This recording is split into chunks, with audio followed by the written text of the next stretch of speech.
Le système climatique est dynamique et complexe. La principale source d'énergie à la surface de la Terre est le rayonnement solaire, qui est constitué en grande partie de lumière visible. Quand ce rayonnement frappe la surface de la Terre, il réchauffe les corps qui s'y trouvent. Ces derniers réémettent ensuite une partie de cette énergie sous forme d'infrarouges qui partent en direction de l'espace.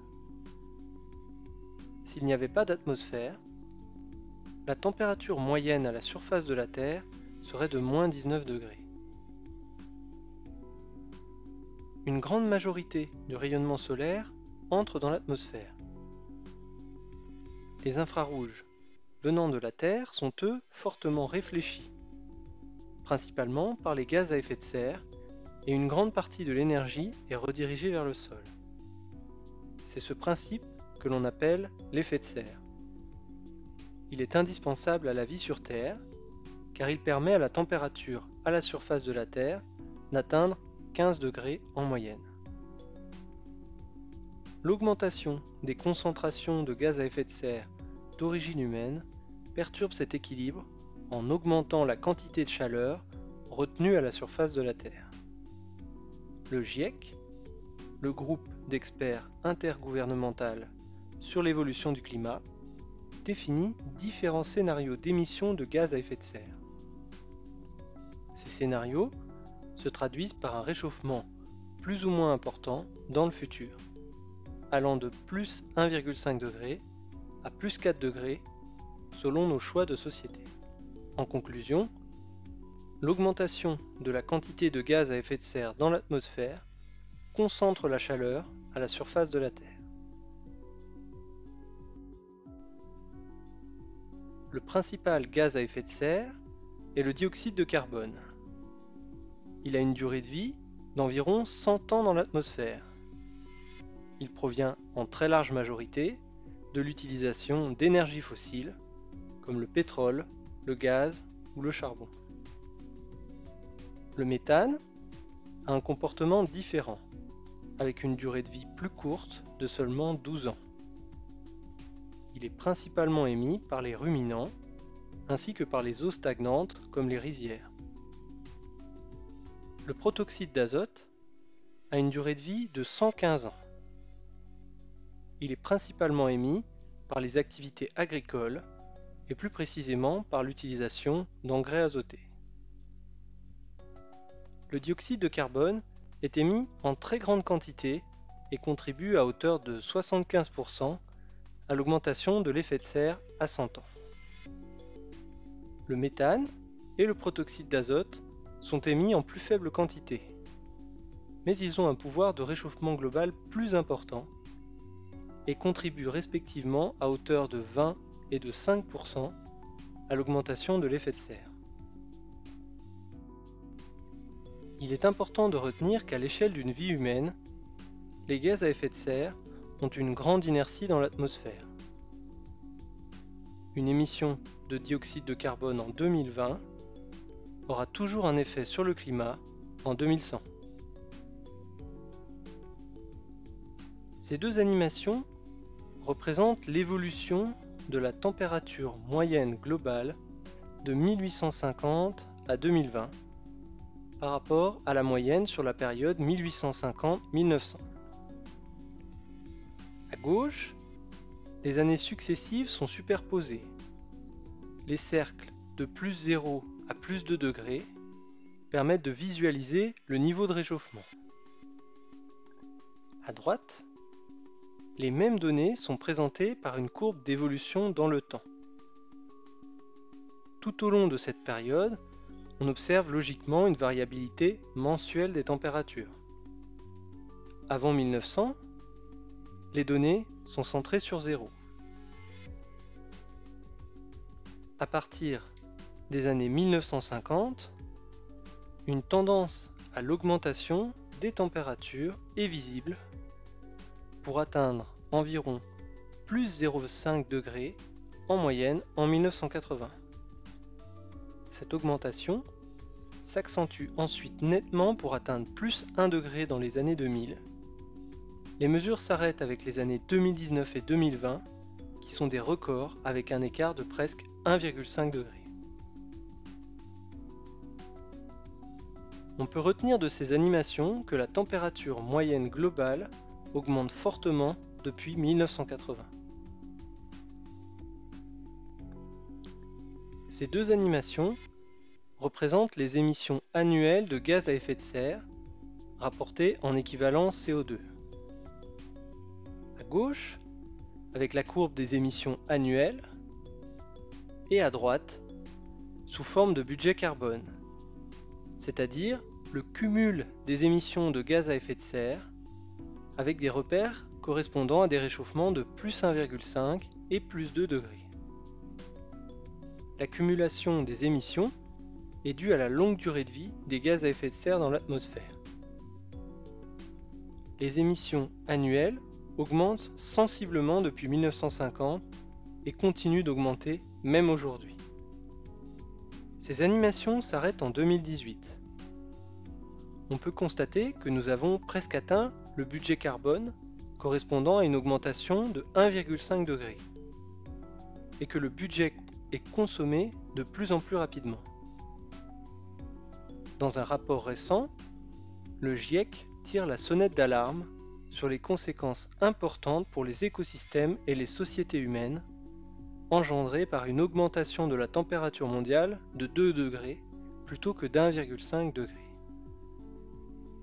Il est important de noter que les températures présentées ici sont des moyennes à l'échelle du globe. Les océans jouent un rôle de tampon thermique.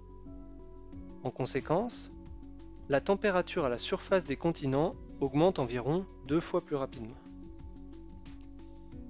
Nous pourrons difficilement réduire l'impact des émissions passées. À moins de réduire rapidement et drastiquement nos émissions actuelles, nous devrons faire face à des réchauffements importants, avec des conséquences dramatiques sur les écosystèmes et sur nos sociétés. Il est important de retenir que les émissions cumulées se rapprochent rapidement du seuil de réchauffement à 2 degrés. Pour mieux comprendre le climat actuel et futur, il est important de s'intéresser au climat passé.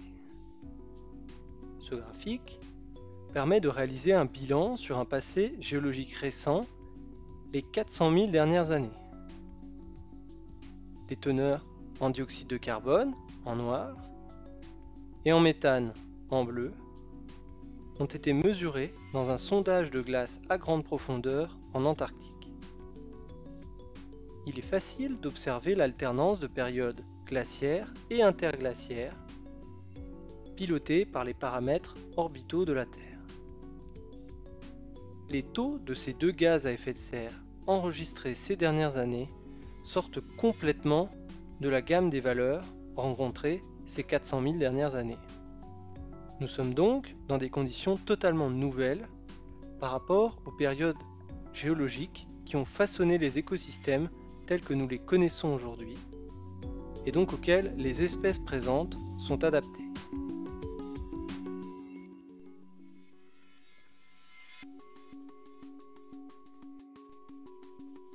Voici des résultats synthétiques sur les évolutions climatiques en France, produits par l'Observatoire national des effets du réchauffement climatique. Les impacts des changements climatiques sont déjà visibles en France. Une augmentation de la température moyenne de 1,5 degré depuis 1900, une baisse de l'enneigement et une stagnation des rendements des grandes cultures après 35 ans d'accroissement. Les impacts vont continuer à s'amplifier d'ici à 2050.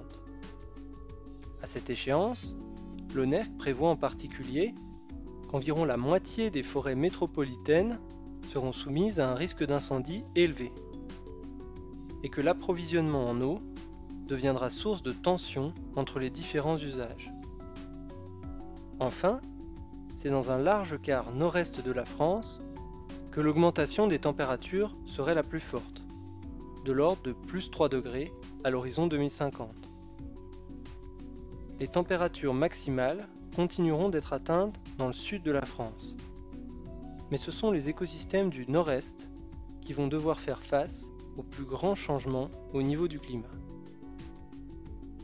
L'augmentation relative sera moindre sur la façade atlantique, mais avec cependant une forte augmentation du risque d'incendie. On peut retenir que des impacts importants dus au changement climatique sont déjà visibles en France en 2020 et que de nouveaux sont attendus d'ici à 2050. Les arbres sont surtout actifs pendant la saison de végétation, du printemps à l'automne. Et c'est donc pendant cette partie de l'année qu'ils sont les plus sensibles au climat. Sur ce graphique, tous les étés, c'est-à-dire les mois de juin, juillet et août, depuis 1959, sont représentés par rapport à la normale en termes de précipitations et de température moyenne. Il n'est pas étonnant, pour des phénomènes météorologiques, qu'il y ait une forte variabilité entre les années. Cependant, on peut faire le constat que les 5 années de 2015 à 2019 se trouvent toutes dans le quart en haut à gauche du graphe. Cela signifie que ces saisons ont toutes été plus chaudes et plus sèches que la normale. Parmi ces 5 étés, 2018 et 2019 présentent les conditions les plus difficiles.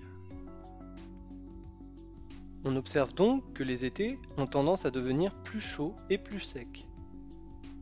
C'est particulièrement le cas des 5 années successives de 2015 à 2019. Voici quelques points qu'il est important de retenir de cette première séquence sur les changements climatiques. L'effet de serre est indispensable à la vie, mais il est accentué par les émissions d'origine humaine. Les 3 principaux gaz à effet de serre émis par l'homme, le dioxyde de carbone, le méthane et le protoxyde d'azote, ont une longue durée de vie dans l'atmosphère. Les émissions de gaz à effet de serre augmentent rapidement depuis 1980. En conséquence, la température moyenne globale augmente, déjà plus 1 degré depuis 1850. La température augmente 2 fois plus rapidement sur les continents. Le climat futur en France sera plus chaud, avec un manque d'eau en saison de végétation.